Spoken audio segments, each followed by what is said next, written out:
Good. And welcome everybody to another episode of the Planetmullins Podcast. Da-da-da-da. And I have somebody, a fantastic singer here who sings way better than I do when I do my little da-da-da-da intro. She's from the Inland Empire, which I have an affinity for because I'm from Ontario. She's from Riverside, and she's the hot, up and coming, young, incredible jazz singer that I recently met. Please say hello, everybody, to Lia Booth. Hello, everybody. Hi. Hey, Lia, what's up? Hey, man. Just living life, trying not to keel over and die from fatigue. Well, I remember when we did our first gig and we were getting to know each other. You told me, I showed you my album, and I said, "Well, I've done 40," and you said, "Well, I've done 2, but I'm only 30." So, That's true. So you have plenty of time. But speaking of fatigue, we're going to get into just the challenges of being a jazz singer in today's modern world, which have to be immense. And we're also going to talk about some celebrity things that you've done with Jeff Goldblum and also with Arturo Sandwall. And yep. I'm excited to have you on the show. I've really been looking forward to this one. So yeah, man, thanks for having me. Absolutely. So you're going to sing live unaccompanied, which is fantastic. And for a lot of my guests, that's terrifying, and they would never do it. And because I'm always down. They've got to have their background tracks and their video is playing and their dancers and all that. But you're just gonna blast one out for us right now. Just gonna let it rip and see what happens. Okay, so tell me about the song you're gonna sing real quick. All right, so this is the only song that I have ever written. And it is certainly the first semi-original tune that I've performed in front of anybody. Okay. Which was terrifying at first, but I wrote it like 3 or 4 years ago, on a rainy day. Okay. I was in the drive-thru at Farmer Boy's getting lunch. It was in a relatively tumultuous part of my life personally, and I was not happy. I was quite depressed, actually.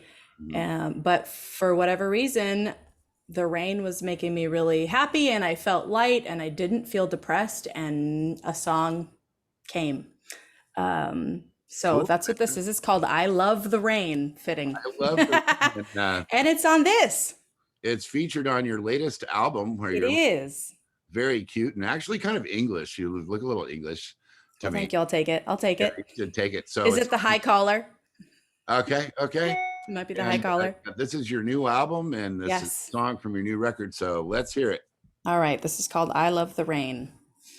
Some may say that a rainy day will make the happiest man very blue. The rain from the clouds can make you feel lousy, but I don't know this to be true, 'cause I know what rainy days can do. That's your little verse. And here's the head. Okay. Tell me the rain doesn't give you the craziest feeling of love and romance. Tell me the clouds, when they fill up the sky, don't make you wanna dance. Tell me you don't wanna stick out your tongue and catch all the water that falls. Tell me the rain doesn't make you feel new, for that's the best feeling of all. People talk of sunny days, I find them so cliche. So let me count up all the ways I love my blue skies gray. Tell me you don't want to snuggle up close with your lover when rain starts to pour. Tell me you don't love a cozy old fire when you're with the one you adore. You can keep your sunny days, I'd rather stay indoors. 'Cause I love the rain, and when we're together, I love the rain even more. Thank you. It's a cute little standard-esque tune. I wanted something that reflected the music that I love and identify with most creatively. So that's awesome. Now, you're kind of in a certain, what do they call it? They used to call it a bag, She's Mm-hmm. doing stuff in a bag. And Yep. I think your thing is the Great American Songbook, right? That's right. That's right. And how did you come to just love doing that material? And how do you remember all those freaking lyrics? Because I remember when we were getting ready to do our first gig, you sent me a list of 179 tunes. Yep. That's And good memory. and and beyond the tune, like a lot of what many people don't know about the Great American Songbook, there are these verse sections that precede the actual tune. They're kind of like the intro and the lead in, like in a musical, where Right. the guy says, well, I don't know, I think it's going to rain, and then you go, well, I just happen to feel like singing about boom. Then you got your verse, right? So how did you memorize that much information? You must have some human computer thing going on. Well, I think I don't remember anything else. And I think that that helps. Is my brain goes, this is what you need to survive. And so it remembers all the lyrics so that I can remember all the lyrics and get the gigs. But I don't remember anything else. Okay, so you're kind of like that. Terrible. You're kind of like that one insurance commercial where the guy comes home and he's got the groceries. Hey, I brought the food. And the wife says, did you forget anything? And he says, like what? He says, picking up our kids at school. Mm-hmm, mm-hmm. It's priorities. Yeah. No, I work really, really hard at memorizing tunes. I listen incessantly. If I have to learn a specific tune for something, I'll listen to it over and over and over again. And then I'll listen and read the lyrics at the same time. Okay. And then I'll start performing it on all my casual gigs where it doesn't matter if I'm reading the lyrics or not. Okay. And then I, eventually get to know the key that I do it in. I memorize that and I memorize the lyrics and I don't have to read them anymore.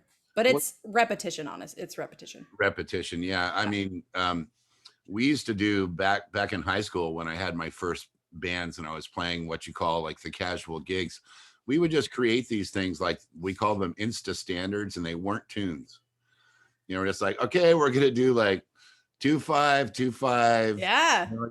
One dominant and 4, and then flat. Pick a progression, let it go. And then just kind of crank along, and people will be like, wow, that song is just amazing. What is it? And we say,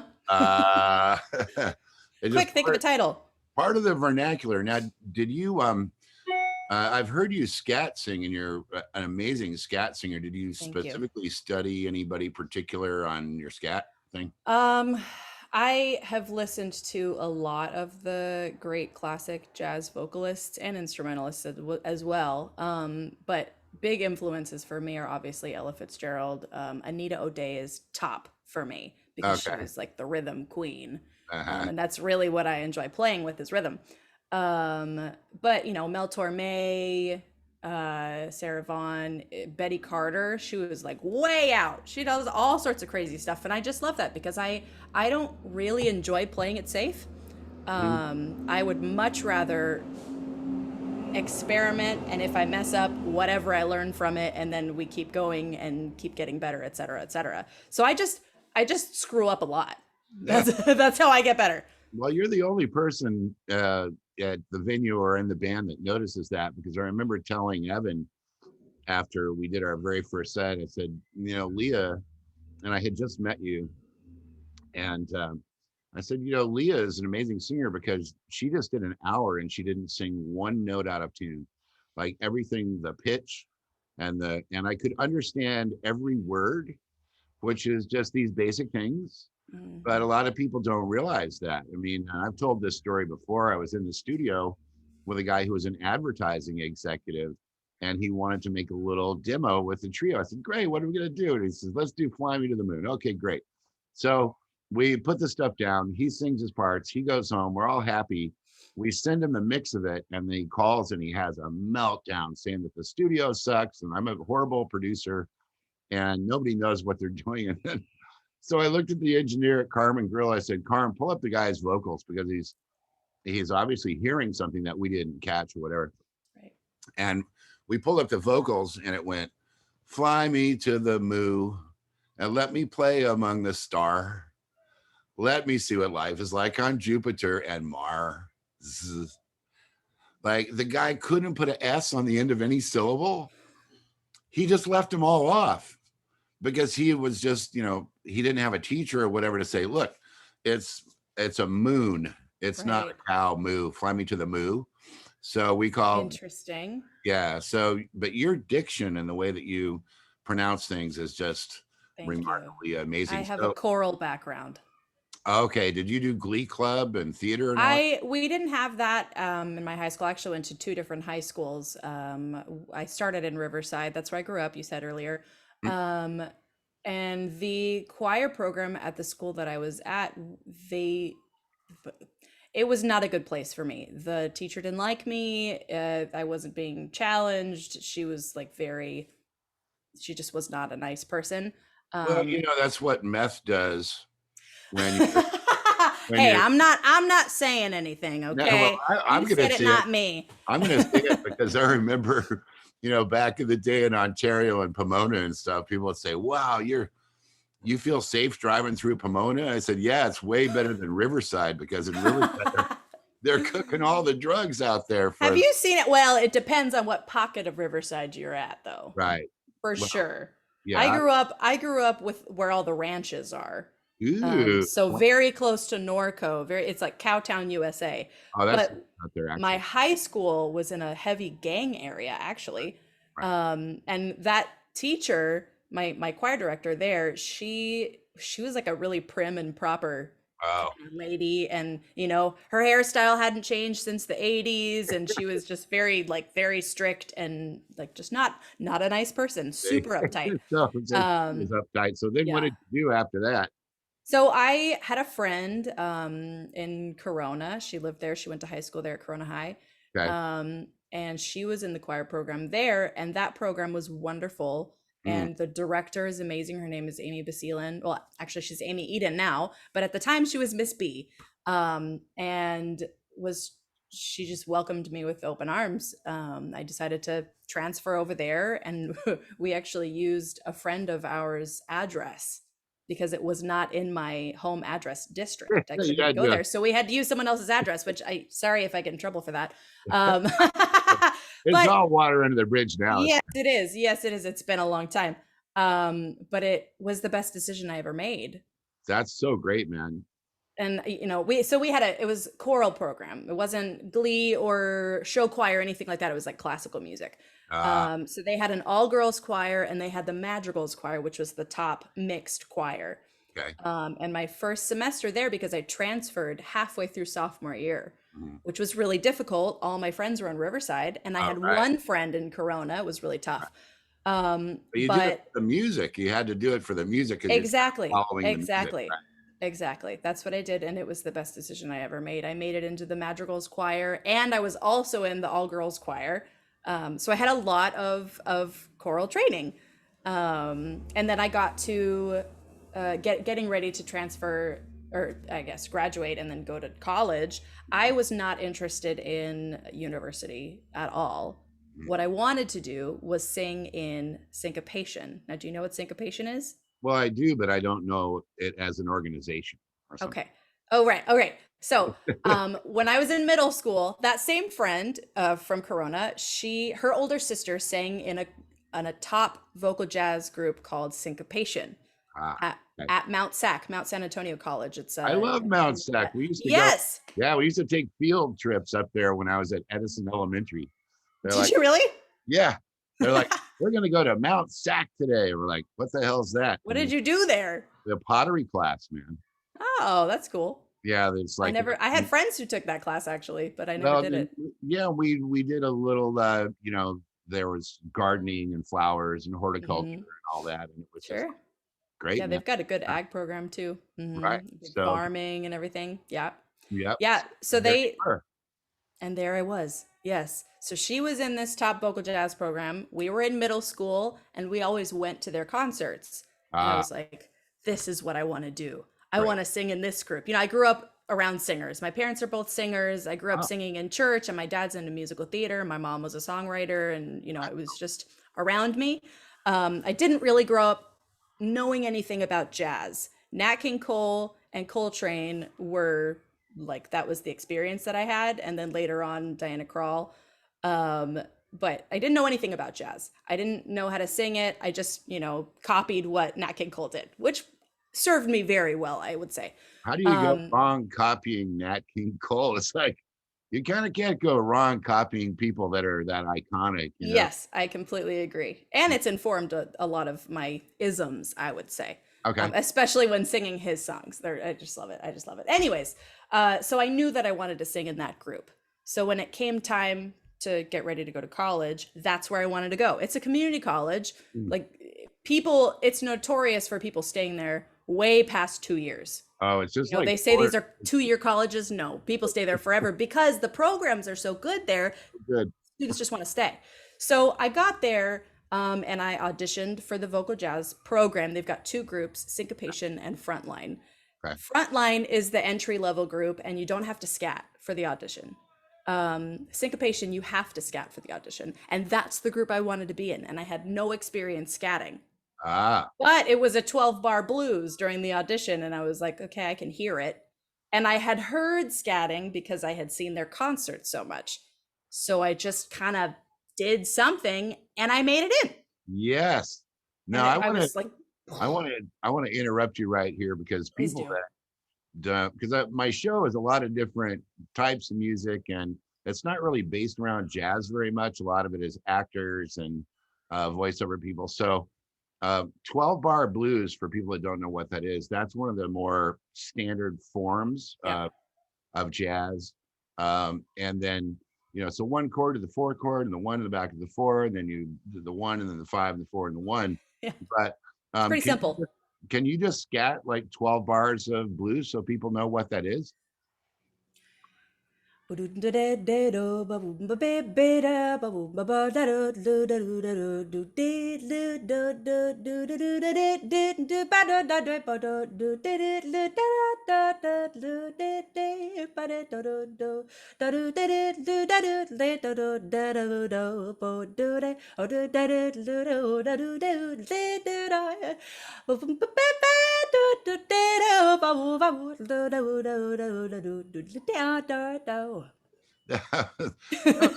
Was 12 I did a little intro and then I went into the 12 bars.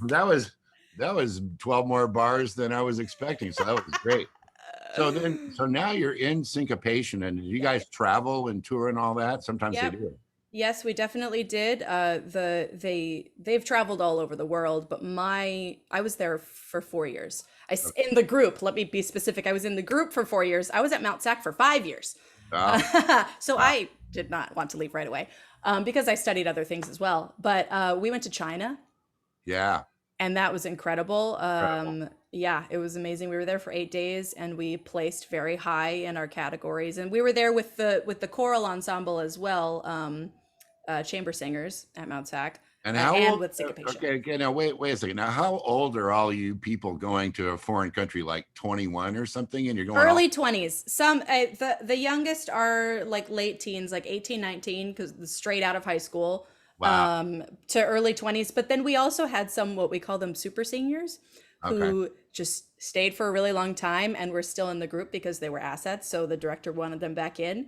So it really the age ranges from late teens to mid to late 20s, really. Okay. I remember, two quick asides here. One of them was, I went to a school in Denver and they had a citywide jazz band, and we went on a trip to Mobile, Alabama for the Jazz Festival. And, what could go wrong? Everybody's 15 to 18. And we landed there at the airport and we're looking at the cops getting ready to arrest our band directors. And why? What had happened is that our cops were all, our teachers were all juicers. They're booze guys. So they had put fifths of scotch and stuff in their luggage, and it exploded in their bag. Oh, suckers. So that was one story. And then the other one was, I used to teach at a school where it was a similar kind of program, and they had like a #1 combo that, went all the way to Japan and stuff. But the director was just, he was like too much of the dawning of the age of Aquarius generation or whatever. Yes. So They get all the way to Japan. And he's like, oh, we're all the way to Japan. You could have a few beers, this and that, and the other thing. So all these kids come back from their international travels and like, man, that teacher was so great. We were like, smoking weed and we were drinking beers and we were doing gigs and we never want to come home and all that. But I'm assuming your situation was probably a lot more strict than that. Definitely more strict than that. The age limit for drinking was lower, but we still were not allowed to drink. Like our director was like, no, you can't do it. Well, I noticed so we didn't. Some of us did because rebellion. But well, I noticed on gigs I've never seen you have a drink. What to keep your voice good? Do you just drink water on a gig, or what do you drink? No, I think you just haven't seen the booze. Oh, okay. I do. It depends. It depends on the gig. If it's a very formal, like hyper professional setting, then I don't drink. Okay. If it's really relaxed, I do drink. It all just depends. But no, none of that preserving the vocal cords for whatever. Like I drink water with ice in it, and that doesn't really bother me. Actually, that soothes my throat. A lot of vocalists will not do that because when you're cold, your muscles get rigid. Right. And that's what happens. It's same thing happens with your vocal cords, but it doesn't bother me so much. I think largely because I'm not belting the entire time. If you were doing that, you don't want your cords to be really cold. Right.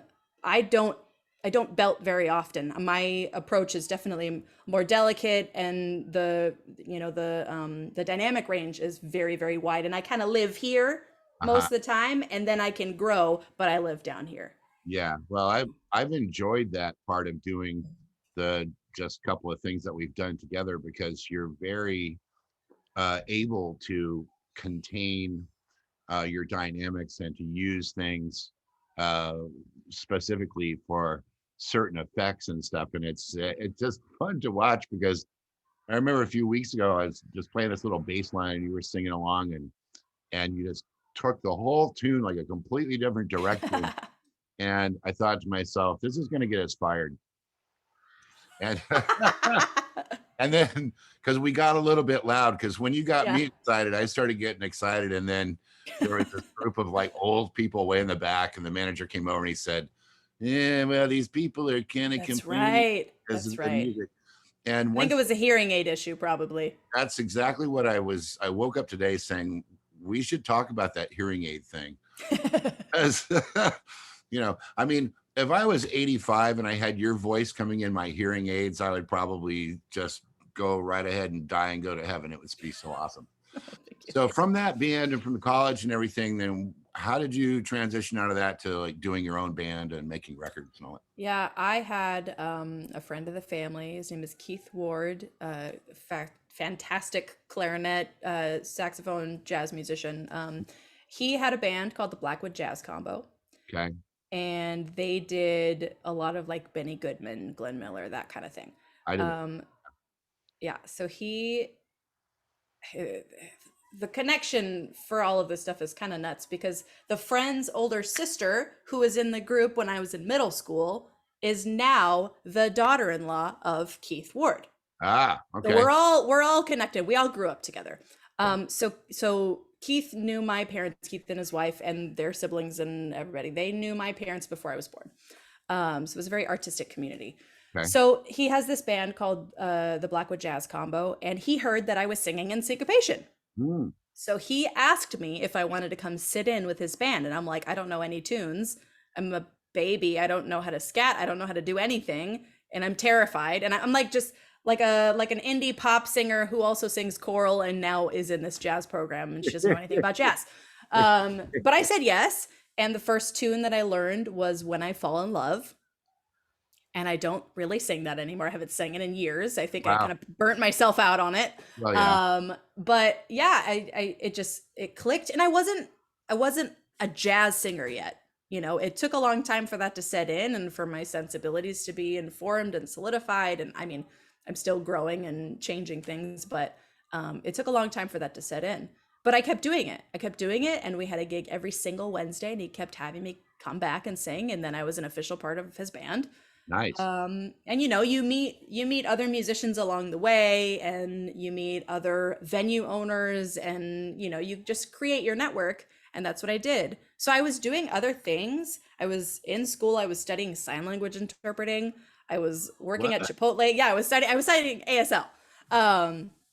And I obviously didn't end up being an interpreter, but I learned how to communicate decently well. I've lost a lot since then. It's been a while, but I studied Mandarin as well, and I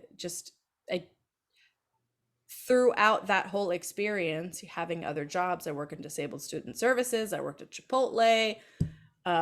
Jazz was the thing that I kept wanting to do, and I didn't stop. And then I just got more and more work, and eventually I didn't have to do anything else. Right. Well, I sure wish I'd been driving through the IE to your Chipotle, because that would have been awesome, man. Pull up there and then you get a little like 12-bar scat along with your, Man. I actually did fall in love with a girl in a El Pollo Loco drive-through window one time, and we did it for 2 years. But Wow. How long did that last? yeah, it was a couple of years.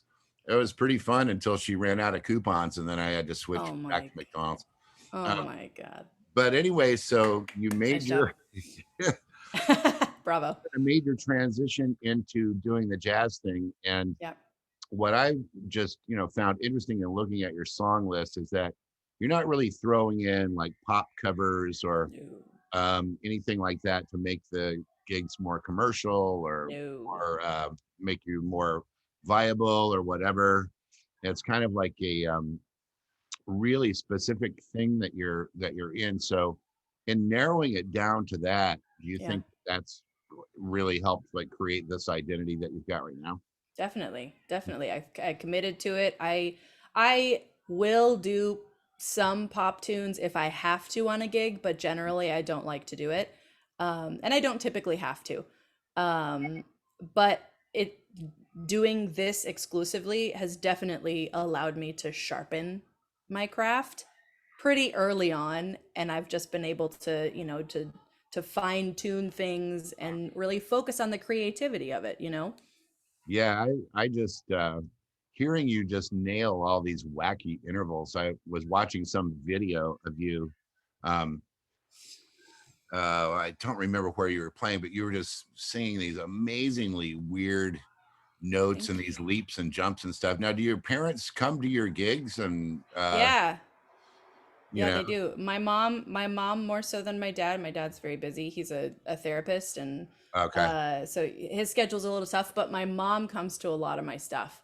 nice. And I mean, the pandemic kind of slowed things down, and we're still a little leery of going out in public, but Right. yeah, they're both very, very supportive. Yes. That's cool. Well, let's figure out. I mean, let's just go into how do you how did you get a chance to work with Jeff Goldblum? Because years Ah, ago, like 15 years ago,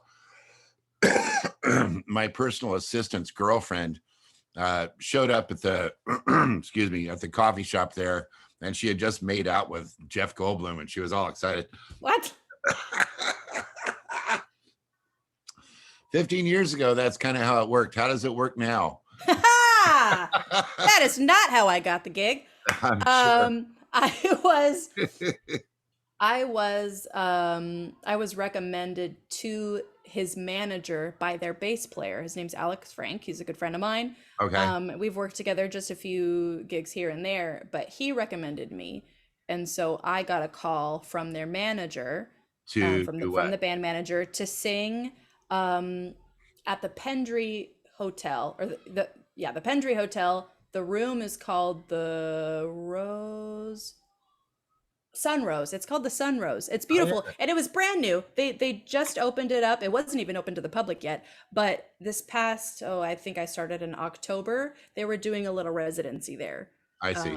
pretty much every Wednesday or every other Wednesday, and I ended up alternating with my friend Gina Saputo, another really great jazz Oh, vocalist she is in great. LA. Yeah. I remember her from Steamers. Yeah. Yeah, yes, absolutely. Yep. She's been with Jeff's band for the last 8 years, Wow. and they wanted another vocalist who was at the level they wanted. So they had me come in, and I basically did an audition gig, and then they Oh, put me on their roster. So now I'm alternating with Gina. That's which is so really great, awesome. man. So, for the people out there that don't know this about Jeff Goldblum, is he's got this alter ego life, kind of like the guy that who is the guy that was the star of House? Oh, Hugh Laurie. Hugh Laurie, man. Yeah. First off, I loved House because Yes. unfortunately I could relate to being that Yes. personality type. And then when I I can found see out he that. had a band and he did music, I was like, wow, that's so cool. Yeah. I Yeah. didn't really feel that way when I found that out about Goldblum, because I'm like, man, he's taking gigs away from me. And then plus he's already made enough money to, like, buy Mexico or whatever. People that don't know about his band, it is still called the Mildred Schnitzer Orchestra. Yes, it is. And why is it called that? It's a quintet. I actually don't know the story behind the name, but it is not a full orchestra. It is a quintet. Yeah. And it's fantastic. It's so fun. Their arrangements are really fun. And he is just having a blast the whole time. And that room, specifically the Sunrose at the Pendry, is very intimate. And he's like an audience interactor. Like, he wants the audience to be involved. And so there's like trivia throughout, like movies that he's done and movies in general, and just jokes and stuff. It's so fun. It's really, really fun. That's cool. Okay. And then let's go on to the iconic Arturo Sandwall. I have a friend, Tiki Pasillas, who is I love Tiki. And man, if you ever get a chance to, like, go on the road with Tiki, you should do it, because it will be the most hilarious thing ever. I believe that. Yes. That guy is he can make a practical joke out of, like, a burial. You go to a funeral and he can somehow make it hilarious.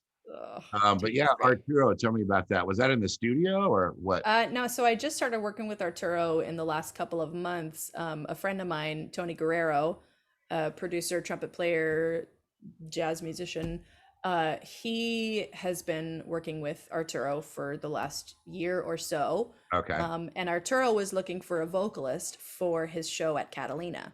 Oh, okay. He likes featuring young musicians, and he likes featuring vocalists, and so he wanted one. And they had originally gotten Crystal Lewis, a good friend of mine. I had Crystal on the show. Big in the industry for wonderful, yes, big in the industry for 30 plus years. She's great, fantastic. So she was originally on the bill. She had, prior to that, performed with them at the Disney Concert Hall.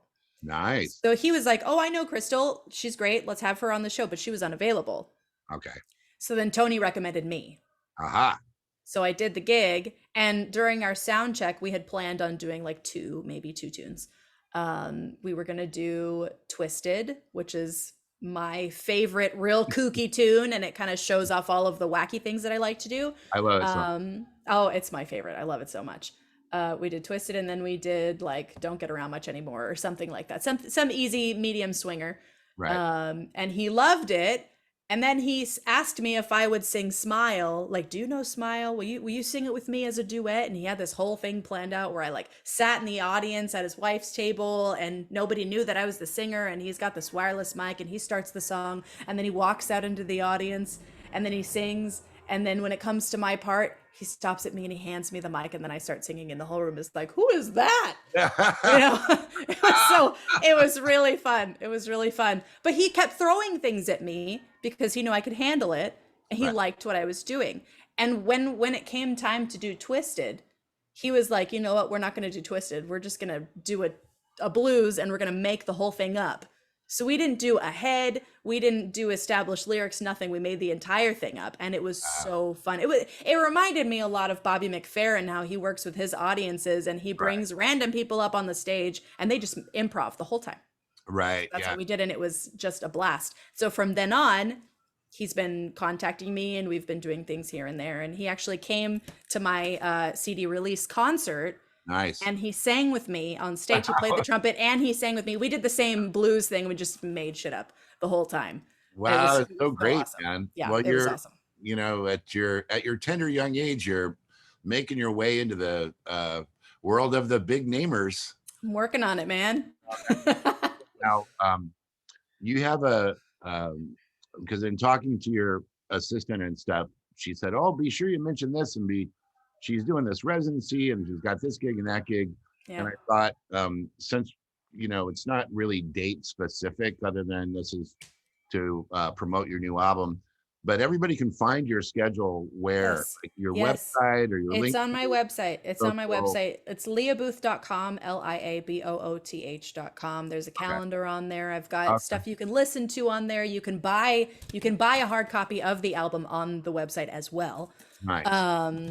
And yeah, I've got the calendar with all my public events and stuff. But that residency she was talking about, starting at the end of June, I believe, I'll be doing every Saturday brunch 10 to 1 at the Lighthouse Cafe in Hermosa Beach. That's an iconic place. Yes. Yes, it is. Yeah, I was going to play there. The last time I was going to play there was with this bass player who had he he had to do a lot of talking to get me to schlep gear to a place that has no parking Yes. at 9 a.m. on a Sunday. Woo! Like I was Yeah. like, That's the gig that I've been doing for them once a month, is that Sunday brunch. Yeah. oh man, yeah. But we showed up there, and the lady who was originally married to the guy who started it was still booking it at that time, Yeah. and she had booked somebody else at our time.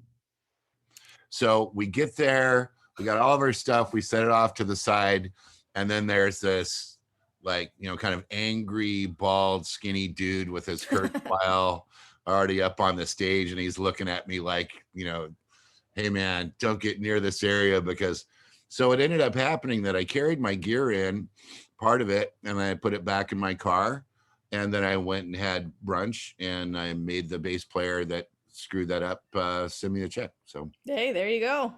so I'm hoping your thing, is going to be a big success. It's going to be every week now.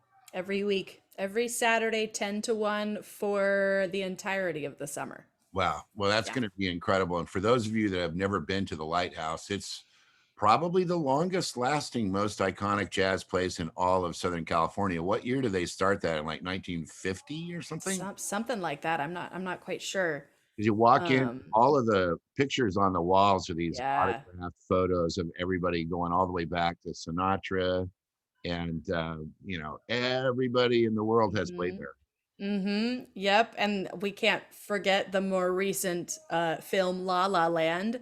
It was featured in that movie, and so the younger tourists will come in and take pictures with it. They've got a La La Land wall, and oh really? Because that's the stuff that they're aware of. Right. A lot of the older jazz legends that were there, they don't know who those people are, but they've seen that movie. Right. So it kind of brings in a new crowd, which I think is a great idea. That's a really great idea. Now, speaking of acting, this is something I wanted to just kind of ask you about out of curiosity, because you've got this singing career that's going, and you've picked probably the least marketable genre of all. Yep, that's true. And that's fair. I've done the same thing, so but and I don't regret it. What about how do you feel about being an actress, and is that something that you want to pursue in the future, or what are your thoughts on that? I am not closed to the idea. Okay. I mean, like I said, I grew up with musical theater. My dad has been big into theater for his whole life, and he was a fantastic actor and fantastic vocalist and director, etc. But I was never interested in it growing up.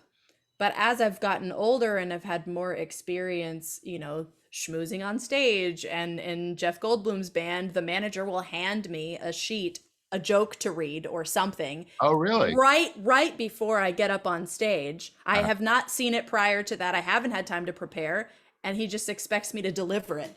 And honestly, I'm really proud of myself because I've been doing pretty well with that.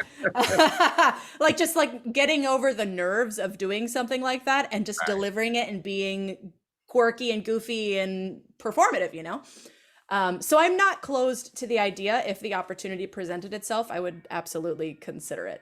Okay. Well, it's interesting that you say that, because I think both you and I are music teachers and run mentoring programs and stuff. And obviously I've been doing it a whole lot longer than you have. I've been doing it more than since before you were born. I was doing it.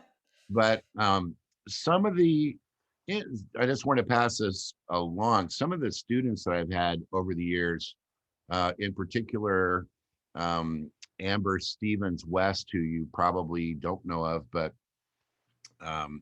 she's the daughter of a guy that was an old school radio guy that was on Hollywood Squares, and he was the announcer for Craig Ferguson's show on CBS. Sure. Jado Stevens. So this was his daughter, Amber Stevens. And she, from age 17 to about 21, was my student. So she was trying to learn piano, and she was a decent singer.